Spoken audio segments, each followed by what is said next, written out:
कोई नहीं समझ पा रहा था कि ये बाग इतना रहस्यमय क्यों है। गांव वाले काफी ज्यादा परेशान थे और बहुत डरे हुए थे।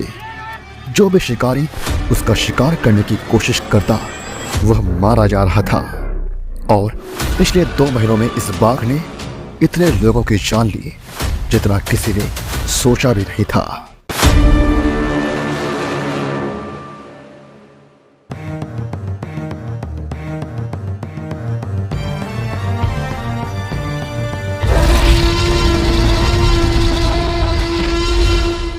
होलालकेरे चित्रदुर्ग जिले का सबसे बड़ा शहर है, जो समय मैसूर राज्य का सबसे उत्तरी जिला है और उत्तर पूर्व की ओर मद्रास में बेल्लारी के नजदीकी डिवीजन की सीमा से यह सटा हुआ है, जो असल में लंबे समय से आदमखोर बाघों का केंद्र भी रहा है।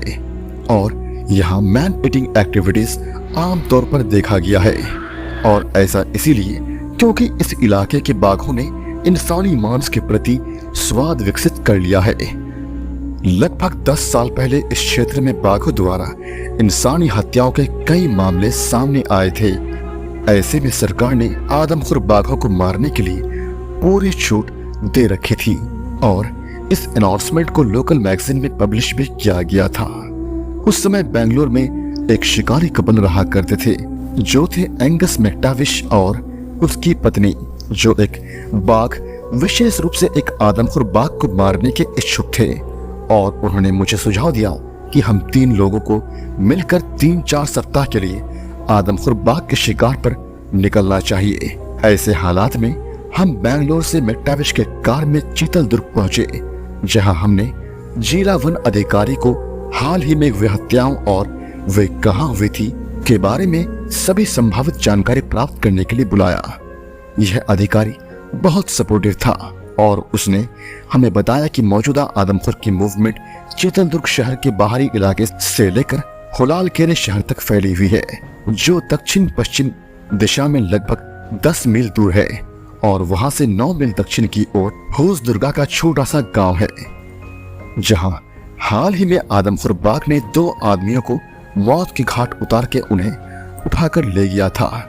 होसदुर्गा से बाघ की गतिविधियां पूर्व की ओर मारिकनवे या वानी विशाल नामक वाटर रिजर्वायर की तरफ से होते हुए, जो 5 मील दूर थी।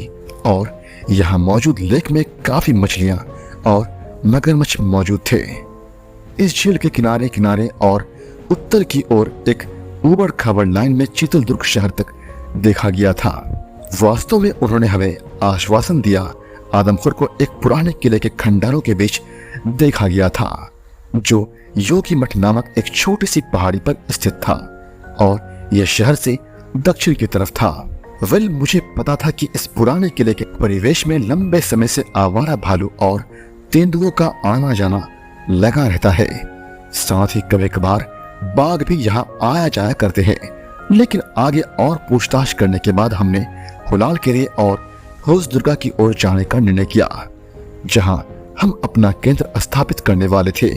स्थानीय लोगों की माने तो यह सही जगह थी। अगली सुबह जल्दी निकलते हुए हम 1 घंटे के भीतर होलालकेरे पहुंचे, जहां घबराहट और भय की सामान्य स्थिति, जो एक आदमखोर के नजदीक होने से होती है, हमेशा बनी रही। हमें सभी प्रकार की कहानियों को बताया गया था, उनमें से कुछ पूरी तरह से कॉन्ट्रा इंडिकेटरी थी।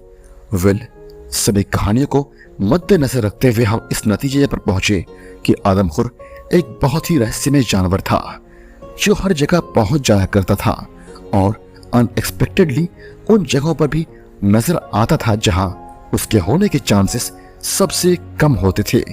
एक प्रचलित अफवाह यह भी थी कि यह बाघ बहुत बार खजूर के एक विशाल वृक्षारोपण के पास अक्सर देखा गया था, जो असल में होलालकेरे से होसदुर्गा तक जाने वाले सड़क के दोनों किनारों पर स्थित थी।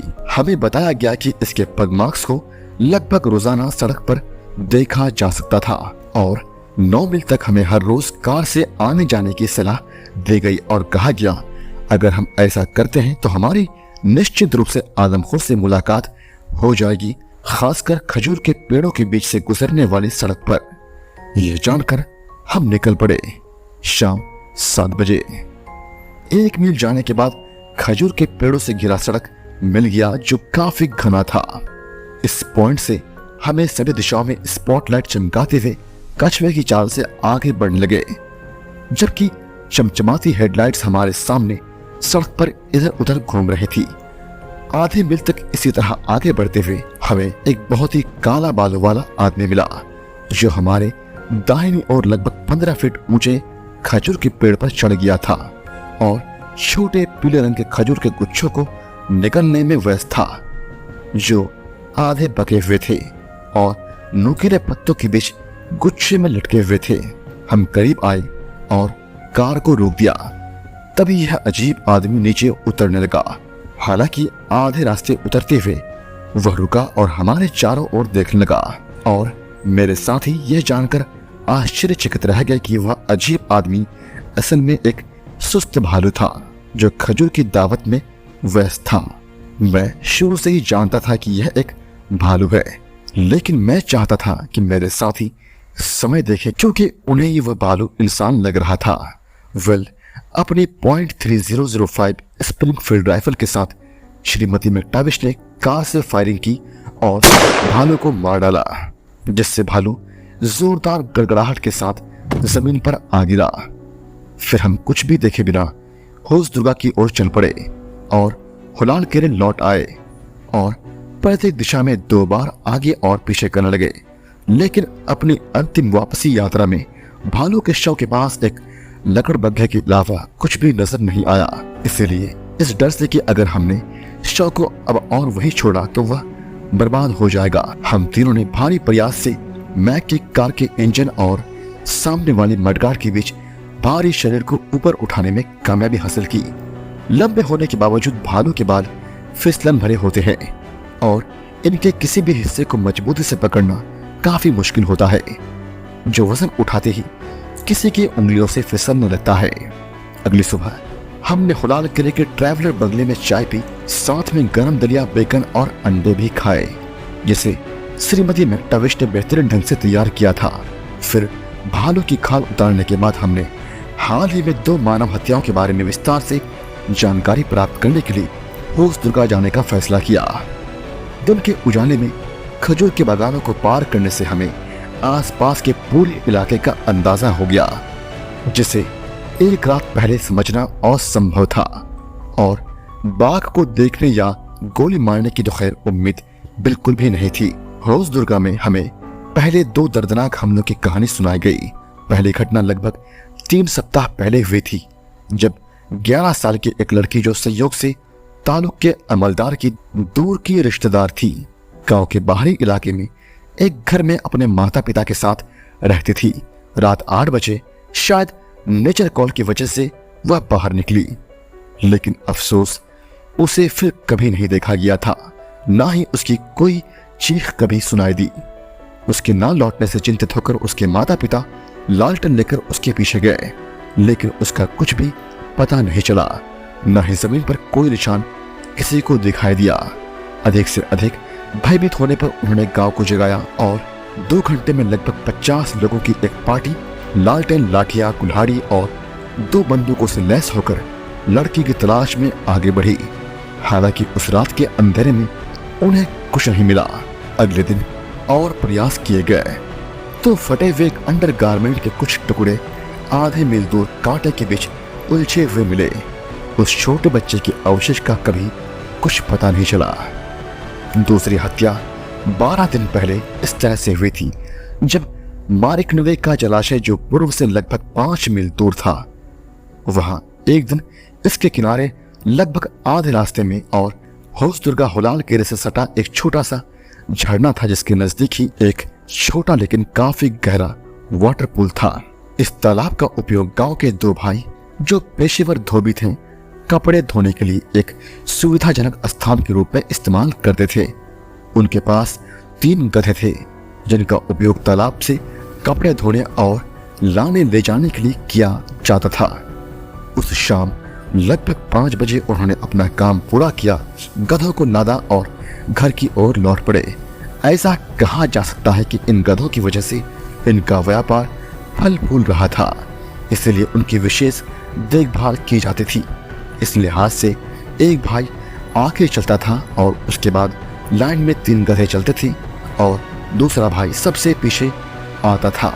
वे होश दुर्गा से 1 मील दूर थे। तभी एक बाघ जो छिपकर घात लगाए बैठा हुआ था अचानक छलांग लगाया और सबसे आगे चल रहे व्यक्ति को पकड़ लिया और उसकी आवाज निकलने से पहले ही उसे अपने साथ लेकर गायब हो गया। पीछे चल रहे उसके भाई ने यह नजारा देखकर कांप उठा।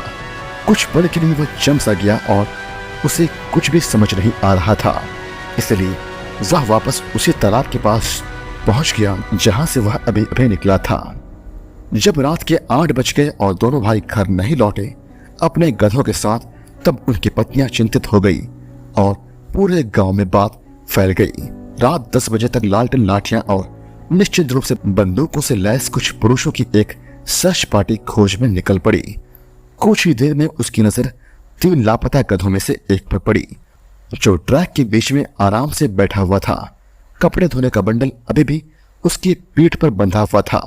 आगे तालाब से 1 फरलांग की दूरी पर उन्हें वही धोबी मिला जो डर से तालाब की तरफ भाग गया था। अपने भाई के साथ जो वह उसे देखने के बाद जंगल में खुद को अकेला पाकर वह डरकर वही बेहोश हो गया था और उसकी हालत खराब हो गई थी।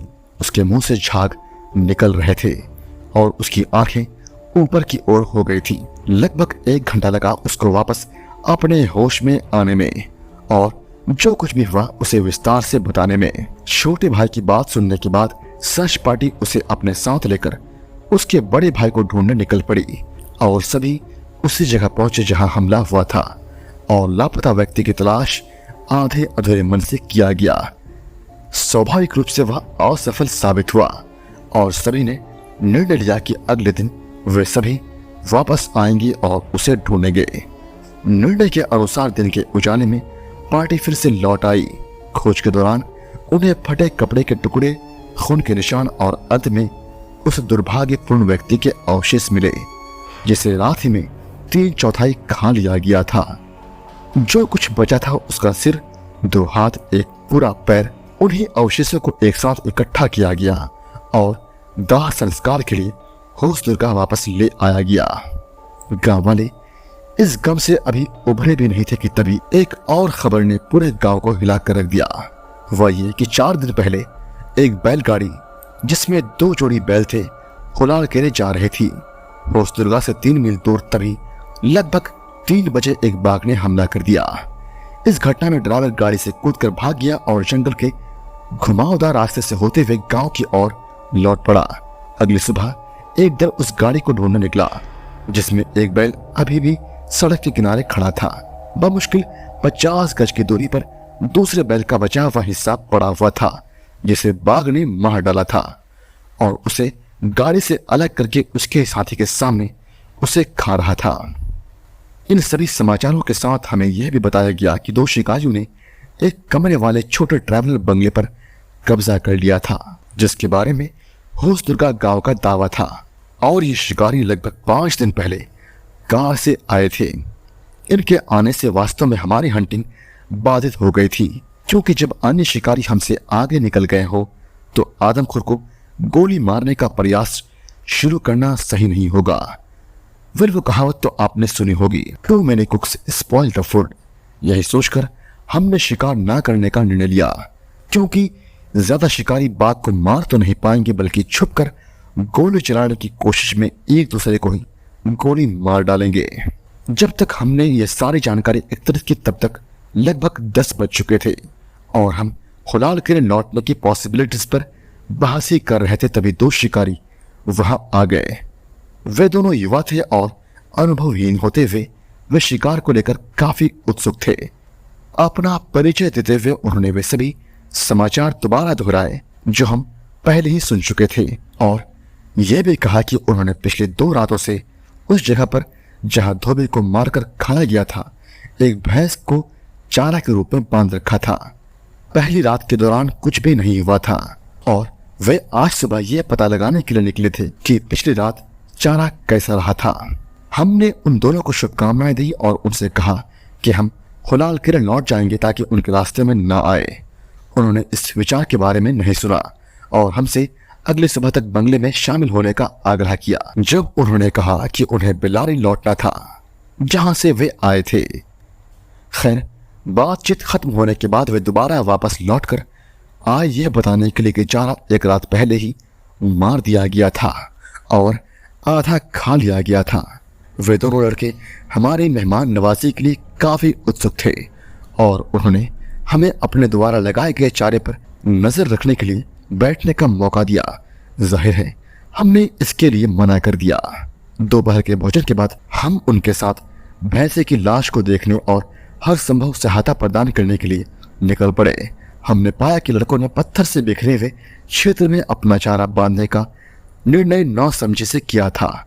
इसके अलावा उन्होंने जानवरों को ठीक से सुरक्षित भी नहीं किया था, जिसके परिणाम स्वरूप बाघ ने बांधने वाली रस्सी तोड़ दी थी और अपने शिकार को खींचकर एक बड़े पत्थर के पीछे ले गया जो उस पेड़ से अब नजर नहीं आने वाला था जिस पर वे मचान बनाने वाले थे। जिस स्थान पर शिकार को घसीटा गया था वह आदमखोर बाघ दो ही रास्ते से पहुंच सकता था। यदि वास्तव में वह एक आदमखोर था जिसने चारे को मारा था तो पहले वह उस ट्रैक की दिशा से आता जहां धोबी को मारा गया था और दूसरा 1/4 मील दूर स्थित एक पहाड़ी से लगभग मारे गए चारे के दक्षिण पूर्व से होते हुए आता। चारों ओर फैले पत्थरों के ढेरों में से दो अलग अलग बोल्डर्स इस प्रकार स्थित थी कि उनसे दोनों ही रास्तों का व्यू मिल सके। इसीलिए दोनों शिकारियों ने इनमें से प्रत्येक बोल्डर के पीछे एक एक व्यक्ति को बैठने के लिए चुना। मैंने ये सुझाव दिया कि जिस बाघ से वे निपट रहे थे वह आदमखोर भी हो सकता है, इसलिए यह अधिक सुरक्षित होगा यदि वे कांटों से भरी एक झाड़ी से दीवार बना ले और उसके पीछे पत्थरों के ऊपर बैठ जाए। हालांकि वे इस पर सहमत नहीं हुए और उन्होंने पत्थर की ओर पीट करके जमीन पर बैठने का फैसला किया। वेल, उन्हें कुछ कांटेली झाड़ियों के पीछे छिपाकर हमने शाम 4 बजे तक उन लड़कों को वहीं छोड़कर वापस लौटने का मन बना लिया। सच कहूं तो मैं उनके लिए चिंतित था और चाहता था कि उनके नजदीक ही रहूं ताकि अगर उन्हें मेरी जरूरत पड़े तो मैं जल्द से जल्द उन तक पहुंच सकूं। लेकिन अंत में मैंने निर्णय लिया कि मेरी मौजूदगी से बाघ डर सकता है और हो सकता है कि वे दोनों लड़के मेरे उद्देश्य को गलत समझ बैठे, इसलिए बेहतर था हमारा चले जाना। उस दोपहर हम नहीं जानते थे कि हमारी तरफ से दी गई हार्दिक शुभकामनाएं उनके लिए आखिरी शुभकामनाएं थी। हमने बंगले में शाम बिताई, चाय भी, धूम्रपान किया और बातचीत की। साथ ही अतिरिक्त जानकारी प्राप्त करने के लिए अधिक से अधिक ग्रामीणों से दक्षिण पश्चिम की ओर से तेज हवा चल रही थी। ऐसे में 1 मील से अधिक दूरी पर मौजूद उन 2 शिकारी लड़कों द्वारा चलाई गई किसी भी राइफल की गोली का सुनना मेरे लिए असंभव था। हमने जल्दी डिनर किया और मैक्टाविश और उसकी पत्नी जल्दी सोने चले गए। हालांकि मैंने बरामदे पर बैठने और जंगल की तरफ से आने वाली किसी भी आवाज को सुनने का फैसला किया जो मैं पॉसिबली सुन सकता था। रात के 11 बजने वाले थे। गांव में पिछले 1 घंटे से सन्नाटा था और मैं बिस्तर पर जाने के बारे में सोच ही रहा था, तभी मैंने एक अजीब सी आवाज सुनी जिसे मैंने जल्द ही दूर से लड़खड़ाते हुए कदमों के रूप में पहचान लिया। मैं समझ चुका था कि उन लड़कों के साथ ही कुछ हुआ होगा। मैंने जल्दी से अपनी राइफल और टॉर्च उठाई और लड़खड़ाते हुए मेरे तरफ आ रहे लड़के से मिलने के लिए बाहर भागा। दरअसल यह इन्स था जो दोनों शिकारियों में सबसे बड़ा था। उसके कपड़े फटे हुए थे, वह पसीने से लथपथ था और नशे में धुत आदमी की तरह लड़खड़ा रहा था। वह लगातार लड़खड़ाते हुए अपने पीछे देख रहा था। मैंने उसे कंधे से सहारा देते हुए पूछा कि उसके साथी का क्या हाल है। बेचारा लड़का इतना थक गया था कि वह मुश्किल से बोल पा रहा था, लेकिन आखिरकार उसने भयानक शब्दों में हांफते हुए कहा, टाइगर ने उसे पकड़ लिया और उसे दूर झाड़ियों में ले गया। यह कहकर वह एक बच्चे की तरह मेरे कंधे से लगकर रोने लगा। मैं उसे तुरंत बंगले में ले गया जहां मैंने मैक्टाविश और उसकी पत्नी को जगाया। हमने उसको ब्रांडी की एक कड़ी खुराक दी, उसे लिटा दिया और उसे 2 कंबल से ढक दिया क्योंकि यह बहुत तेज कांप रहा था। मैक्टाविश जो अपने हाथों को रगड़ रही थी और हम बेसब्री से इंतजार करने लगे उसकी कहानी जानने के लिए। जो वाकई दिल दहला देने वाली थी। इनिस ने बताया कि वह चट्टान के नीचे बैठकर ट्रैक की तरफ से आने वाले रास्ते पर नजर रख रहा था, जबकि उसका साथी टॉड दूसरे चट्टान के पीछे पहाड़ी से आने वाले रास्ते को देख रहा था। अंधेरा होने से कुछ देर पहले इनिस ने सोचा कि उसने टॉड से काफी दूर और उससे आगे झाड़ियों में एक लंबी लाल रंग की एक चीज को घूमते देखा है, जहां जमीन पहाड़ी से धीरे धीरे नीचे की ओर झुक रही थी। पर अफसोस उसके पास टॉड को जो कुछ उसने देखा था उससे अवगत कराने का कोई साधन नहीं था, और टॉड इस बात से अनजान था क्योंकि वह क्षेत्र उसी चट्टान की वजह से घिरा हुआ था जिसके नीचे टॉड बैठा था। इनिस ने झाड़ियों को देखना जारी रखा, लेकिन उसके बाद कुछ भी नहीं आ रहा था। फिर अंधेरा छा गया और रात के लगभग 10 बज चुके थे। दोनों काफी थक चुके थे। तभी उन्होंने पाया कि मरा हुआ भैंसा कहीं दिखाई नहीं दे रहा था। हालांकि सितारों ने एक फीकी रोशनी छोड़ी जिससे इनिस को अपने निकटतम क्षेत्र में देखने में मदद मिली। अचानक इनिस ने एक हल्की सी गड़गड़ाहट, हल्की सी घसीटने की आवाज और फिर हड्डियों के चटकाने की अजीब सी खौफजदा करने वाली आवाज सुनी। यह अनुमान लगाते हुए कि बाघ वापस आ गया है और उसका शिकार खा रहा है, इनिस ने अपने साथी को गोली मारने का मौका देने के लिए कुछ देर इंतजार किया, यह जानते हुए कि बाघ टॉड से लगभग सामान्य दूरी पर ही था। हालांकि कुछ नहीं हुआ और किसी को नहीं पता था कि टॉड अचानक इतना शांत कैसे था। तभी इनिस को ख्याल आया कि शायद उसका साथी सो गया होगा। उसने खुद ही गोली मारने का फैसला किया। मारने की दिशा में अपने राइफल को रखते हुए उसने अपने राइफल टॉर्च का बटन दबाया और तेज रोशनी से तुरंत पता चला कि एक विशाल बाघ भैंस के अवशेषों को खा रहा है। उसी समय टॉड की एक तीखी चीख सुनाई दी। जहां टॉड था उस दिशा से एक भयानक गुर्राहट, हल्की सी हाथापाई की आवाज और एक आधी दबी हुई चीख और फिर सन्नाटा इनिस के कानों में पड़ी। इस बीच इनिस ने अपने राइफल और मशाल की रोशनी को बाघ और उसके किल से हटाकर चट्टान पर स्थानांतरित कर दिया था, जिसके बेस पर टॉड उस शाम बैठा हुआ था। लेकिन टॉड वहां नहीं था। उसे टॉड का कोई चिन्ह दिखाई नहीं दिया। अपने मित्र को बार बार पुकारते हुए इनिस आंख मूंदकर उस स्थान की ओर दौड़ता हुआ पहुंच गया जहां टॉड बैठा हुआ था। टॉड की बोतल, आधी खाई हुई सैंडविच और उसके सामान वही पड़े हुए मिले, लेकिन वह कहीं नजर नहीं आ रहा था। एक एहसास ने उसे घेर लिया और मन में यह आने लगा कि शायद आदमखोर बाघ ने उसे उठा लिया है। इनिस इधर उधर भटकता रहा और जंगल में उसकी तलाश करने का प्रयास किया, लेकिन अपना रास्ता भटक गया। पर खुशकिस्मती से वह उसी दिशा में लड़खड़ाते हुए आगे बढ़ने लगा जहां फिलहाल मैं था।